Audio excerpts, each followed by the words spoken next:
聽講喺順德個圖書館入邊有啲粵語傳承嘅嗰啲文化喺度，所以我哋專登搭咗20幾個站嚟到呢個圖書館呢度，我哋挖掘一下有冇咩係我哋粵語從以前留落嚟嘅一啲內容，或者一啲文化，或者一啲術語。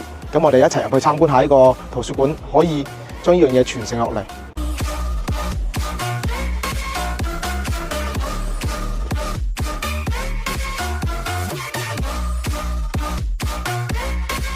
雞專門店啊嘛，所以我哋揾到個雞母雞，你點樣講啊？係咪？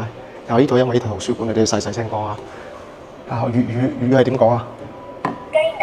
雞乸啊，家話就係客雞麻啊，閩南話蓋摩啊，即係呢啲真係。啱啱嗰度係母雞有3個字都係唔同噶嘛，客家話同埋閩南話個字都係唔同嘅。咁不過有啲咧都係一樣嘅喎。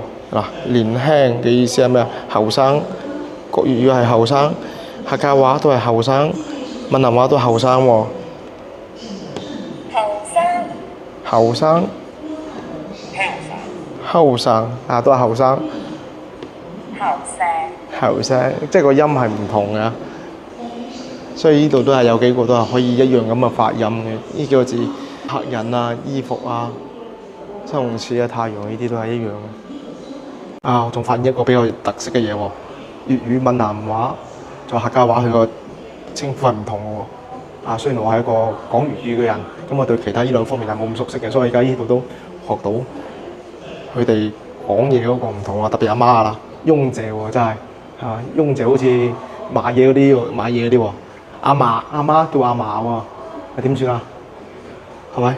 就係邊個比較過癮啲咧？你唔好講啊！公公叫大官嘛，啊！呢個係閩南話講嘅嘢，我覺得比較過癮少少啊！我曾祖父啊，老公喎，你曾祖父嘅老公喎，唔係。